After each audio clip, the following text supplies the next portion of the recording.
எங்கேயும் போராட்டம் ஒரு இடத்துல நடக்கலையா நாட்டுல? சட்ட போராட்டமே எதிர்க்கட்சியில கேட்டாங்க, முதலமைச்சர் அக்கவுண்ட் பண்ணாங்க, இடம் கொடுத்திருக்கு. முன்னால மாதிரி கொடுக்காம இருக்கல, கொடுத்திருக்கு. மாண்புமிகு உறுப்பினர் A.K. செல்வராஜ். மாண்புமிகு பேரவைத் தலைவர் அவர்களே, தங்களுக்கு என்னுடைய வணக்கத்தை தெரிவித்துக் கொள்கிறேன். மாண்புமிகு மைக்கிட்ட பேசுங்க, அவங்க சத்தமா பேசுங்க. மாண்புமிகு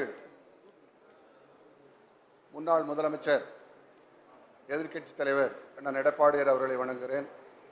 நீண்ட போராட்டத்திற்கு பின்னாலே எதிர்க்கட்சி துணைத் தலைவராக பொறுப்பேற்றிருக்கிற மாண்புமிகு உதயகுமார் அவர்களை பாராட்டி.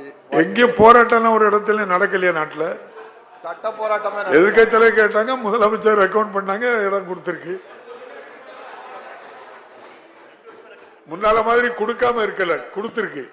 நன்றி, அதற்கு நன்றி. பாதகம் செய்பவரை கண்டால் நாம் பயங்கொள்ளலாகாது பாப்பா, மோதி மிதித்து விடு பாப்பா, அவர் முகத்தில் உமிழ்ந்து விடு பாப்பா. அண்மை செய்திகளை உடனுக்குடன் தெரிந்து கொள்ள இணைந்திருங்கள் இயம்நாடு தொலைக்காட்சியுடன்.